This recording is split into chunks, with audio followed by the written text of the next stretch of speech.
আসসালামু আলাইকুম। আজকে আমি আপনাদেরকে গাজরের হালুয়া রেসিপিটি দেখাবো। এখানে আমি ৩টি গাজর নিয়ে নিয়েছি। কুচি কুচি করে কেটে খুব ভালো মতো পানিতে সিদ্ধ করে নিব, যেন একদম নরম তুলতুলে হয়ে যায়।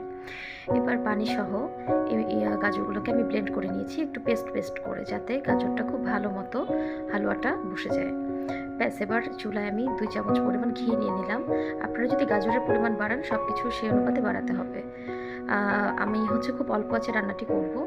ঘি খুব বেশি গরম করা যাবে না, যেন পুড়ে না যায়।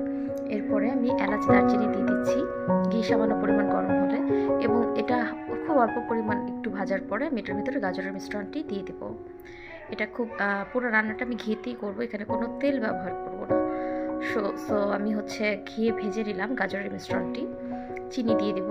চিনি 4 চামচ পরিমাণ দিলাম, কারণ খুব বেশি মিষ্টি আমাদের ভালো লাগে না। এবং 1 চামচ পরিমাণ লবণও দিয়ে দিলাম মিষ্টিটা অ্যাডজাস্ট করার জন্য। অনেকেই গাজরটা দুধের ভেতরে সেদ্ধ করে, বাট আমি আসলে দুধের ভেতর সেদ্ধ করাটা পছন্দ করি না, যার কারণে আমি রান্নার শেষে গরুর দুধ দিয়ে দেবো। পুরো মিশ্রণটি একটু নাড়তে থাকবো, এবং যতক্ষণ পর্যন্ত একটু শক্ত না হয়ে আসে ততক্ষণ পর্যন্ত এভাবে নাড়তে হবে। এরপর আপনি আপনার পছন্দ মতো কিশমিশ বাদাম দিয়ে পরিবেশন করতে পারেন। আমার রেসিপিটি যদি ভালো লাগে, লাইক সাবস্ক্রাইব করে আমাকে সহায়তা করুন।